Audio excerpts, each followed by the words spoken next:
नमस्कार ओडिशा न्यूज रे स्वागत करुछि मो अभिजित। ए वीडियो माध्यम रे किछि गुरुत्वपूर्ण खबर आपनको जणैबी। वीडियोटी भल लागिले गोटे लाइक शेयर करिवे। जदि प्रथम थरो हम चैनल को विजिट करिसेंती तेबे चैनल को सब्सक्राइब करी नोटिफिकेशन बेल निहाती प्रेस करिवे, जहा द्वारा सर्वप्रथमे हम अपडेट पाई परिवे। तो भाट बढ़ाइबा परे राज्य रे महंगा हैला पेट्रोल एवं डीजेल दर। पेट्रोल लिटर पिछा 3 टंका 11 पैसा और डीजेल 1 टंका 3 पैसा महंगा। नुआ दर लागू परे चिंतारे ग्राहक। ताला बंद जारी रही बेले राज्य में खाउटी होईची महंगा माड़। पेट्रोल और डीजेल उपरे भाट वृद्धि करिसेंती राज्य सरकार। पेट्रोल लिटर पिछा 26% रु 32% को भाट वृद्धि करा जायछि। एही वृद्धि हेबा परे पेट्रोल लिटर पिछा और 3 टंका 11 पैसा वृद्धि करा जायछि। भुवनेश्वर रे पेट्रोल लिटर पिछा 71 टंका 69 पैसा रे बिक्री होइथिबा बेले डीजेल लिटर पिछा 67 टंका 76 पैसा होइछि। सेही परी कटक रे 71 टंका 74 पैसा होइथिबा बेले डीजेल 67 टंका 86 पैसा होइछि। सेही परी नवरंगपुर रे पेट्रोल दर 75 टंका 24 पैसा होइथिबा बेले मालकानगिरी रे पेट्रोल दर 75 टंका 89 पैसा रही। 2016 जनवरी मास परे प्रथम थर पई भाट वृद्धि करिसेंती राज्य सरकार। एही वर्धित राजस्व स्वास्थ्य शिक्षा एवं अन्यान्य सामाजिक क्षेत्र में खर्च हेबो बोली सरकार पक्षरु दिया जाइथिबा प्रेस विज्ञप्ति रे दर्शाଯାଇଛି। नंबर 2 कोरोना को नहीं आसिला बड़ खबर। सरपंच को कोरोना। जड़े सरपंच ठारे कोरोना पॉजिटिव चिन्हट। आक्रांतों संस्पर्श रे आसी संक्रमित होइथिबार सूचना। राज्य रे आउ 91 नुआ कोरोना पॉजिटिव चिन्हट। फल रे राज्य रे मोट आक्रांतों संख्या 828 को वृद्धि होइछि। एही 91 जन नुआ आक्रांतों मध्यरु भद्रक रे 28 जन, बालेश्वर रे 17, गंजाम रे 15, कटक रे 12, पुरी रे 7 जन, केन्दुझर रे 4 जन, खोर्धा रे 3 जन एवं बलांगीर रे 2 जन, केन्द्रापड़ा, सुंदरगढ़ और संबलपुर रे जणे लेखाए आक्रांत चिन्हट होइछंती। एहा सहित प्रथम थर पई संबलपुर जिला को डेइछि कोरोना भूताणु। आज चिन्हट होइथिबा 91 जन कोरोना पॉजिटिव को मध्यरु 87 जन क्वारंटाइन सेंटर बोली जणा पड़िछि। सबुठारु संवेदनशील कथा हेउछि आज चिन्हट होइथिबा नुआ आक्रांतों मध्यरे जणे सरपंच रहिछंती। से जणे आक्रांतों संस्पर्श रे आसी संक्रमित होइथिबार जणा पड़िछि। सेपटे गत 24 घंटा रे राज्य रे रेकॉर्ड संख्यार नमूना परीक्षा होइछि। गत 24 घंटा रे राज्य रे 5083 जनकर नमूना परीक्षा होइछि। एहाकु मिसाई राज्य रे मोट नमूना परीक्षा संख्या 91223 को वृद्धि होइछि। एहा मध्यरु 828 जन कोरोना पॉजिटिव आसिछंती। नंबर 3 मे 31 पर्यंत बढ़ी पारे लॉकडाउन। किछि समय परे गाइडलाइन जारी करिवे केंद्र सरकार। बहु कटकणा होई पारे कोहଳ। ताला बंद रो बड़ खबर। देश रे मे 31 तारिख पर्यंत बढ़ी पारे लॉकडाउन अवधि। एने किछि समय परे केंद्र सरकार पक्षरु गाइडलाइन जारी करा जिवो। ताला बंद बढ़िबा नै वर्तमान समय रे जातीय गणमाध्यम रे खबर प्रकाश पाइछि। तेबे सबुठारु बड़ कथा हेउछि ताला बंद अवधि वृद्धि भितरे अनेक कटकणा कोहଳ करा जाई पारे। पूर्वरु मध्य लॉकडाउन रो चतुर्थ पर्यायर नुआ रूप रे नुआ नियम सह आसिबो बोली कहिथिले प्रधानमंत्री नरेंद्र मोदी। तेबे आउ किछि समय परे एनेई विधिबद्ध भावे घोषणा करा जिवो। चतुर्थ पर्याय लॉकडाउन समय रे केउ दिग प्रति कटकणा कोहଳ करा जाउछि वर्तमान समय रे ता उपर रहिछि समस्त नजर। विशेष करी दुकान बाजार गमनागमन उपरे सरकार केउ निष्पत्ति नेउछंती एबे ताकू ही अपेक्षा। नंबर 4 भेरी सिवियर साइक्लोनिक स्ट्रॉम रे परिणत हैला आम्फान।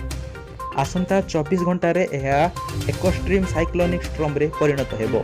वर्तमान समय रे पारादीप ठारू 960 किलोमीटर दूर रहिछि बातिया आम्फान। सेपरि दिघा ठारू 1110 किलोमीटर दूर रहिछि।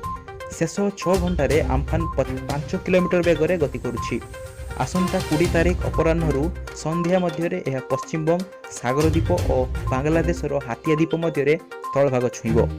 बंगोपसागर बात्या रे रूप नैथिबा आम्फान धीरे धीरे घनीभूत होई धीर बेगरे गति करुछि। तेबे ओडिशार एहार प्रभाव पड़िबा संभावना रहिछि। बात्या नै राज्य सरकार प्रस्तुत थिबा एसआरसी कहिसंती।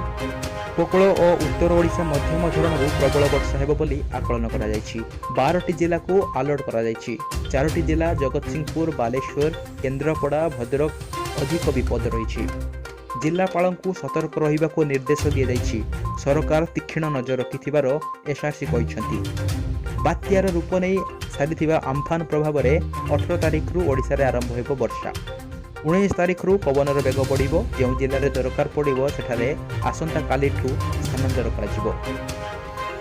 ନମ୍ବର 5, ଏଣିକି କିରୋସିନି ଚଢ଼ା ଦରରେ ବିକିଲେ ସମ୍ପୃକ୍ତ ଡିଲରଙ୍କ ଲାଇସେନ୍ସ ରଦ୍ଦ କରାଯିବ। ପ୍ରତ୍ୟେକ ଦୋକାନ ଆଗରେ ଲାଗିବ ବୋର୍ଡ। ଯାଞ୍ଚ ପାଇଁ ଜିଲ୍ଲା ସ୍ତରରେ ଗଠନ ହେବ ସ୍କ୍ୱାଡ୍। ଖାଲି ସେତିକି ନୁହଁ, କିରୋସିନି ଲିଟର ପିଛା ଦର ପ୍ରତ୍ୟେକ ସୁଲଭ ମୂଲ୍ୟ ଦୋକାନ ଓ ହୋଲସେଲ୍ ଦୋକାନ ସମ୍ମୁଖରେ ଲାଗିଥିବା ବୋର୍ଡରେ ଉଲ୍ଲେଖ କରାଯିବ। ଏହା ସହିତ ରାସନ କାର୍ଡ ହିତାଧିକାରୀଙ୍କୁ ମାସିକିଆ ପ୍ରାପ୍ୟ ପରିମାଣ ବିଷୟରେ ବି ଉଲ୍ଲେଖ କରାଯିବ। କିରୋସିନି କେଳେଙ୍କାରୀ ନେଇ ଖବର ପ୍ରକାଶ ପାଇବା ପରେ ସରକାର ଏପରି କଡ଼ା ଆଭିମୁଖ୍ୟ ଗ୍ରହଣ କରିଛନ୍ତି। ଏନେଇ ଗତକାଲି ଯୋଗାଣ ବିଭାଗ ଶାସନ ସଚିବ ତଥା କମିଶନର ବୀର ବିକ୍ରମ ଯାଦବ ସମସ୍ତ ଜିଲ୍ଲାପାଳଙ୍କୁ ଚିଠି ଲେଖିଛନ୍ତି। ଶ୍ରୀ ଯାଦବ କହିଛନ୍ତି, କିରୋସିନିର ବିକ୍ରି ମୂଲ୍ୟ ଜିଲ୍ଲା ସ୍ତରରେ ସ୍ଥିର କରାଯାଇଥିବାର ଦୃଷ୍ଟିରୁ ସମସ୍ତ ରାସନ କାର୍ଡଧାରୀଙ୍କୁ ଯେପରି ସୁଷମ ବଣ୍ଟନ ହେବ ସେଥିପାଇଁ ଜିଲ୍ଲା ପ୍ରଶାସନ ତଦାରଖ କରିବ। କିରୋସିନି କଳାବଜାରୀ ରୋକିବାକୁ ଜିଲ୍ଲା, ବ୍ଲକ, ସବଡିଭିଜନ ସ୍ତରରେ ସ୍କ୍ୱାଡ୍ ଗଠନ କରାଯିବ। ଏହି ସ୍କ୍ୱାଡ୍ ନିୟମିତ ଭାବେ ସୁଲଭ ମୂଲ୍ୟ ଦୋକାନ ଯାଞ୍ଚ କରିବେ। କୌଣସି ଅସାଧୁ ରିଟେଲର ଚଢ଼ା ଦରରେ କିରୋସିନି ବିକ୍ରି କରିବା ନଜରକୁ ଆସିଲେ ଓପିଡିଏସ୍ କଣ୍ଟ୍ରୋଲ ଅର୍ଡର 2016 ଅନୁଯାୟୀ ଦୃଢ଼ କାର୍ଯ୍ୟାନୁଷ୍ଠାନ ଗ୍ରହଣ କରିବାକୁ ଜିଲ୍ଲାପାଳଙ୍କୁ ନିର୍ଦ୍ଦେଶ ଦିଆଯାଇଛି। ଏନେଇ ସମସ୍ତ ଜିଲ୍ଲା ଯୋଗାଣ ଅଧିକାରୀ ଅଧିକ ତତ୍ପରତା ପ୍ରକାଶ କରିବା ସହ ତୁରନ୍ତ କାର୍ଯ୍ୟାନୁଷ୍ଠାନ ନେବା ପାଇଁ ସଚିବ ଜଣାଇଛନ୍ତି। ନମ୍ବର 6, କରୋନା କଟକଣା ଭିତରେ ଆଗେଇ ଚାଲିଛି ରଥ କାମ। ରଥଖଳାରେ ରଥ ନିର୍ମାଣ କାର୍ଯ୍ୟ ଜୋରସୋରରେ ଆଗେଇ ଚାଲିଛି। ଏହା ଭିତରେ ଚକ କାମ ଅଧାଅଧି ଶେଷ ହେଲାଣି। ଶ୍ରୀମନ୍ଦିର ପ୍ରଶାସନ ସୂଚନା ମୁତାବକ ଗତକାଲି ସୁଦ୍ଧା 3 ରଥର ମୋଟ 42 ତମ୍ବୁରୁ 40ଟି ତମ୍ବୁର ବିନ୍ଦ କାମ ଶେଷ ହୋଇଛି।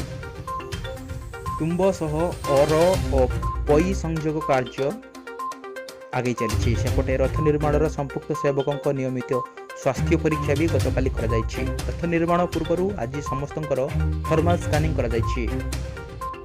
ନମ୍ବର 7, ନୂଆ ସମ୍ଭାବନା ନେଇ ଆଗକୁ ବଢ଼ୁଛି ଓଡ଼ିଶା। ଔଷଧୀୟ ଗୁଣରେ ଭରା ଗନ୍ଧମାର୍ଦ୍ଦନ ପର୍ବତରେ ମିଳିବ କି କରୋନା ମେଡିସିନ? ପୁରାଣ କହେ ଏହି ପର୍ବତ ହିଁ ଲକ୍ଷ୍ମଣଙ୍କ ପାଇଁ ସାଜିଥିଲା ସଞ୍ଜୀବନୀ। ଏବେ ବିଶେଷଜ୍ଞଙ୍କ ନଜରରେ ଏହି ଗନ୍ଧମାର୍ଦ୍ଦନ। ସାରା ବିଶ୍ୱକୁ ନାକେଦମ କରିଥିବା କରୋନା ଔଷଧ କେବେ ବାହାରିବ ଏବଂ କେଉଁ ଦେଶ ଏହାକୁ ପାଇବାରେ ସଫଳ ହେବ ସେ ନେଇ ଚାଲିଛି ଉଦ୍ୟମ। ହେଲେ ବର୍ତ୍ତମାନ କରୋନା ଔଷଧ ପାଇଁ ବିଶେଷଜ୍ଞଙ୍କ ନଜରକୁ ଆସିଛି ଓଡ଼ିଶାର ଔଷଧୀୟ ଗୁଣରେ ଭରା ଗନ୍ଧମାର୍ଦ୍ଦନ ଓ ଶିମିଳିପାଳ ଭଳି ଜଙ୍ଗଲୀ ଇଲାକା। କରୋନା ସାରା ବିଶ୍ୱରେ ଆତଙ୍କ ସୃଷ୍ଟି କରିଥିବା ବେଳେ ଓଡ଼ିଶା କରୋନା ମୁକାବିଲା ପାଇଁ ଏକ ନୂଆ ସମ୍ଭାବନା ସହ ଆଗକୁ ବଢ଼ୁଛି। ତେବେ ସବୁଠାରୁ ବଡ଼ କଥା ହେଲା, ଓଡ଼ିଶାରେ କରୋନା ଔଷଧ ତିଆରି କରିବା ନେଇ ଗବେଷଣା ଆରମ୍ଭ କରିଛି ILS ବା ଜୀବ ବିଜ୍ଞାନୀ ପ୍ରତିଷ୍ଠାନ ଭୁବନେଶ୍ୱର। ଏଥିପାଇଁ ଓଡ଼ିଶାର ଗନ୍ଧମାର୍ଦ୍ଦନ ପର୍ବତ ଓ ଶିମିଳିପାଳ ଜଙ୍ଗଲ ଉପରେ ରହିଛି ବିଶେଷଜ୍ଞଙ୍କର ନଜର। ଓଡ଼ିଶାର ବିଭିନ୍ନ ଜିଲ୍ଲାରେ ବହୁ ଔଷଧୀୟ ବୃକ୍ଷ ରହିଛି। ଏସବୁରୁ ଥଣ୍ଡା, କାଶ, ସର୍ଦ୍ଦି ପାଇଁ ଅନେକ ଔଷଧ ତିଆରି ହୋଇପାରୁଛି। ତେଣୁ ବର୍ତ୍ତମାନ ଏସବୁ ଔଷଧୀୟ ବୃକ୍ଷ ସହ ILS ଭୁବନେଶ୍ୱରରେ ଥିବା କିଛି ରାସାୟନିକ କମ୍ପାଉଣ୍ଡକୁ ନେଇ କରୋନା ଔଷଧ ତିଆରି ପାଇଁ ଗବେଷଣା ଆରମ୍ଭ ହୋଇଥିବାର ଜଣାପଡ଼ିଛି। ସେପଟେ କରୋନା ଟିକା ନେଇ ବି ଓଡ଼ିଶାରେ ଗବେଷଣା ଆରମ୍ଭ ହୋଇଛି। ଏଥିପାଇଁ ଆନିମଲ ମଡେଲ ଉପରେ ଭୁବନେଶ୍ୱର ଜୀବ ବିଜ୍ଞାନୀ ଅନୁଷ୍ଠାନ କାମ କରୁଥିବା ନେଇ ସୂଚନା ଦିଆଯାଇଛି।